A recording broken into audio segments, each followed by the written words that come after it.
Hi friends, welcome to Shanti reviews. ప్రతిరోజు ఈ సీరియల్లో ఏం జరిగిందో ముందుగా తెలుసుకోవాలనుకుంటున్నారా? అయితే తప్పకుండా మన ఛానల్ని సబ్స్క్రైబ్ చేసి పక్కనే ఉన్న బెల్ ఐకాన్ని క్లిక్ చేయండి. అప్పుడు మేము వీడియో పోస్ట్ చేయగానే అందరికన్నా ముందుగా ఈ సీరియల్ రివ్యూని మీరే తెలుసుకోవచ్చు. ఘన సాహితితోటి, సాహితి నేను ఏ తప్పు చేయలేదు, వీళ్ళు నన్ను కావాలని ఇరికిస్తున్నారు సాహితి అని అంటూ ఉంటే అప్పుడు ప్రేరణ, అవునా, నువ్వు ఏ తప్పు చేయలేదు, వర్షాన్ని సాహితిని మోసం చేయలేదు అని మీ అమ్మగారి మీద ఒట్టేసి చెప్పు అని అంటుంది. నువ్వు వర్షాన్ని ప్రేమతో వంచించి తనను మోసం చేయాలి అని చూడలేదు అని మీ అమ్మ మీద ప్రమాణం చేసి చెప్పు అని గట్టిగా అరుస్తుంది. ఏంటి ఆలోచిస్తున్నావు? నువ్వు చెప్పేదంతా నిజమే అయితే నవమాసాలు మోసి కన్న మీ తల్లి మీద ప్రమాణం చేసి చెప్పురా అని గట్టిగా అంటూ ఉంటుంది. అప్పుడు ఘన మనసులో, నేను ఎలా అయినా తప్పించుకోవాలి, నాకు వేరే ఆప్షన్ లేదు, నన్ను క్షమించమ్మా అని అనుకుంటాడు.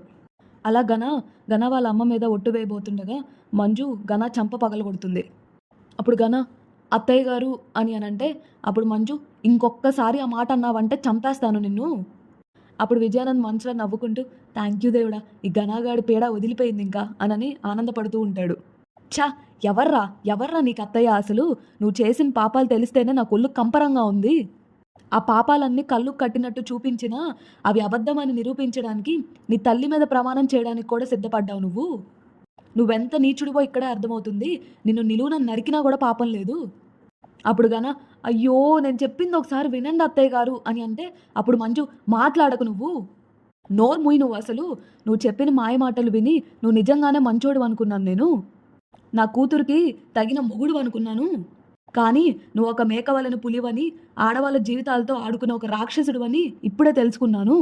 నీకెంత ధైర్యం ఉంటే నా కూతురు జీవితాన్ని నాశనం చేయాలని చూస్తావురా అసలు? ఓ ఆడదాన్ని ప్రేమించి ప్రేమ పేరుతో మోసం చేసి పెళ్లి పేరుతో చంపాలని చూసిన నువ్వు నా కూతుర్ని ఇష్టపడ్డావని చెప్తే నేను ఎలా నమ్ముతానురా నిన్ను అసలు? నా కొడుకు అన్నట్టు నీ మనసులో ఖచ్చితంగా ఏదో దురుద్దేశం ఉండుండకపోతే ఇలా చెయ్యవురా. అప్పటికీ నా కొడుకు నీ గురించి హెచ్చరిస్తూనే ఉన్నాడు, ఈ పెళ్ళి వద్దు అంటూనే ఉన్నాడు, కానీ నేనే వాడిని అపార్థం చేసుకున్నాను.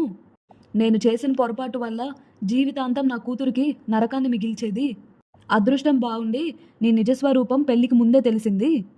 అవసరానికి స్వార్థానికి ఆడవాళ్ళ జీవితాలతో ఆడుకునే నీలాంటి వాడు ఈ ఇంట్లో ఒక్క క్షణం కూడా ఉండడానికి వీల్లేదు, పోరా బయటికి అని అంటుంది.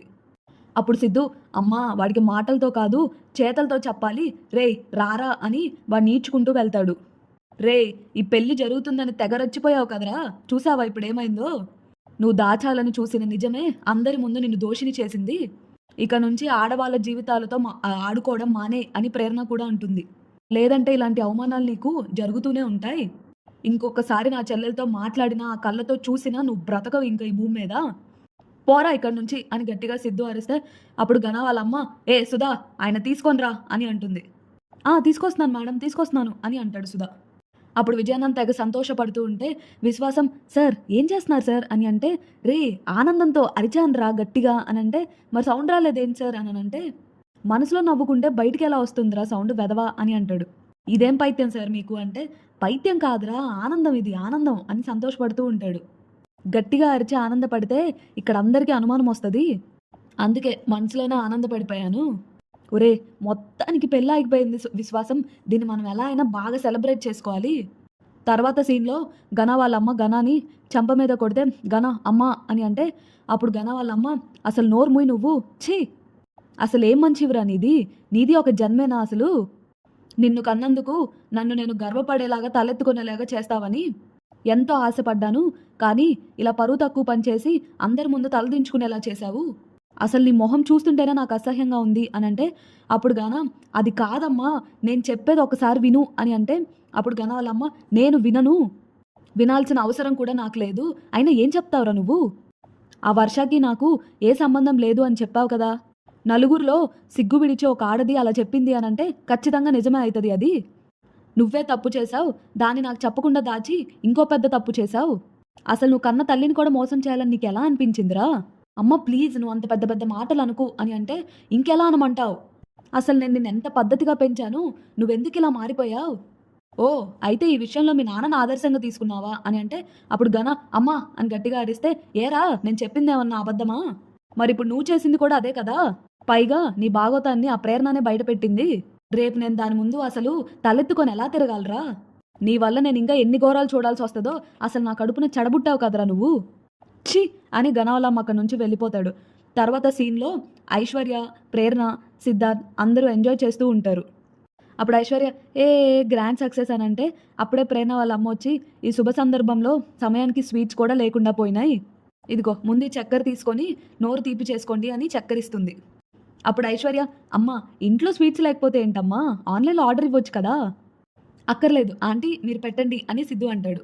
మొత్తానికి మీరు అనుకున్నది సాధించారు, మీరు పడ్డ కష్టానికి ప్రతిఫలం దక్కింది, నాకు అది చాలు, చాలా సంతోషంగా ఉంది.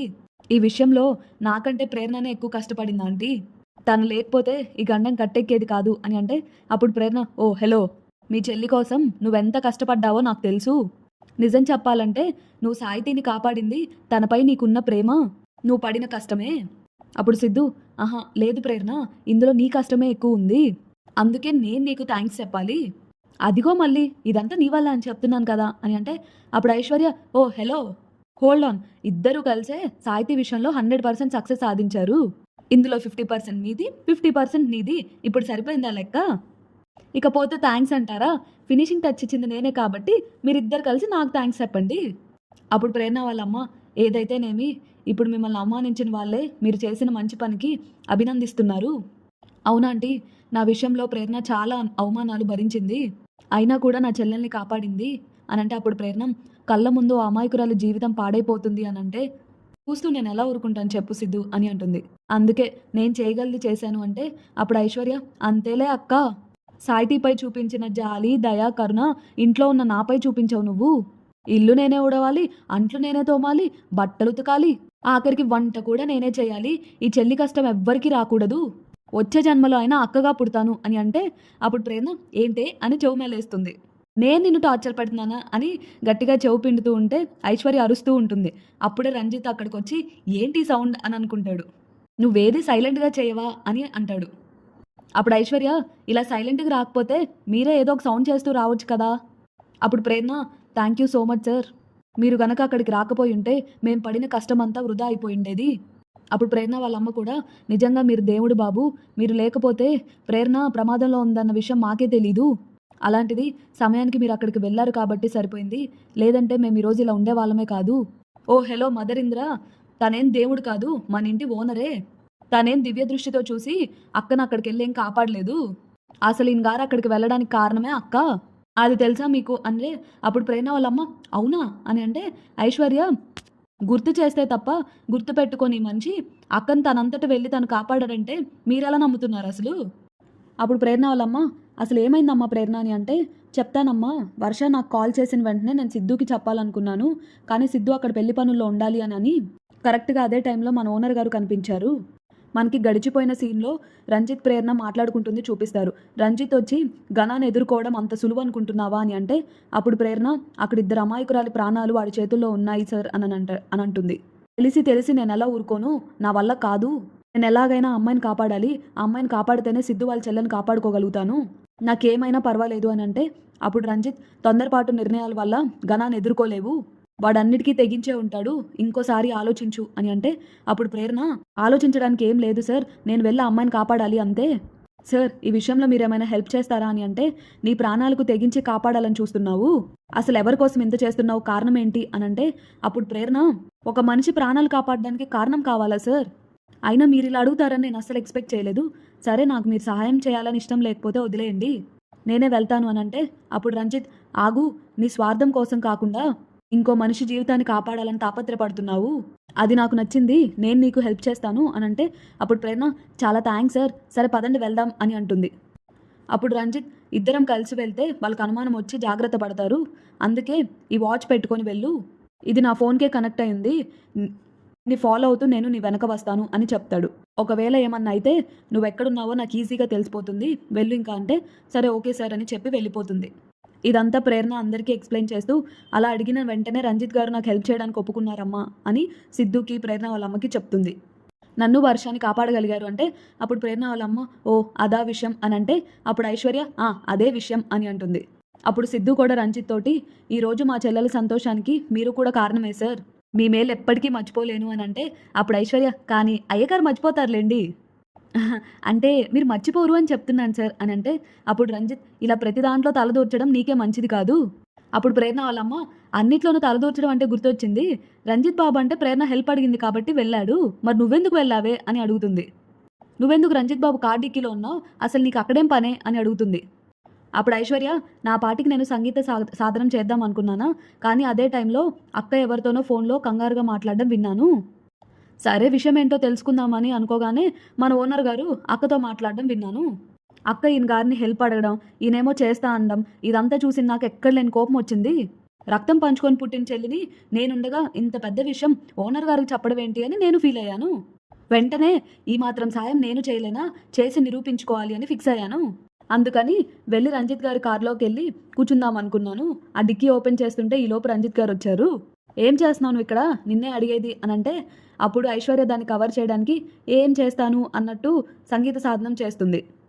అవును, నా కార్ కీస్ ఇక్కడెందుకు వచ్చాయి అని డిక్కీ వైపు చూసి అడుగుతుంటే, అప్పుడు ఐశ్వర్య ఇదెవరి కారు అని అంటే, రంజిత్ నాదే అని అంటే, మరి కార్ మీదైనప్పుడు కీస్ మీ దగ్గరే ఉంటాయి కదా, వాటంతటా అవి ఎట్లా వస్తాయి? మీరే పెట్టి మర్చిపోయారేమో, గుర్తు తెచ్చుకోండి అని అంటుంది. అక్కర్లేదు నేనే పెట్టాను అని కార్ కీస్ తీసుకొని కార్ ఎక్కుతాడు. కానీ ఐశ్వర్య కూడా డిక్కీలో దూరిపోతుంది. అలా నేను కార్ డిక్కీలో ఎక్కాను అని ఇదంతా వాళ్ళ అమ్మకు చెప్తూ ఉంటుంది.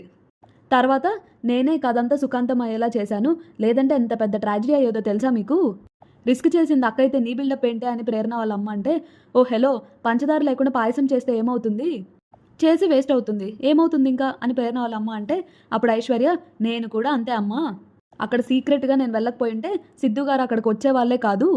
నేను పరిస్థితి చూసి సిద్ధు గారికి వెంటనే నేను కాల్ చేసి చెప్పాను. మరి నేను అక్కడికి వెళ్ళకపోయినా, టైంకి సిద్ధు గారు అక్కడికి రాకపోయినా ఏమయ్యేది? అక్క కష్టం బూడిదలో పోసిన పన్నీర్ అయ్యేది. So whole credit goes to మీ. అందరు గట్టిగా చప్పట్లు కొట్టి నాకు థ్యాంక్స్ చెప్పుకోండి అని అంటే, అప్పుడు ప్రేరణ నిజంగానే నువ్వు చేసిన హెల్ప్లో చాలా మంచి భాగం ఉంది ఐషు, మా సక్సెస్లో నీకు కూడా ఒక కారణం ఉంది. అప్పుడు సిద్ధు ఐషు నీకు నా సైడ్ నుంచి నేను నీకు స్పెషల్ థ్యాంక్స్ చెప్తున్నాను అని అంటే, అప్పుడు ఐషు నాకు స్పెషల్ థ్యాంక్స్ కాదు, నాకు పార్టీ కూడా ఇవ్వాలి అని అంటుంది.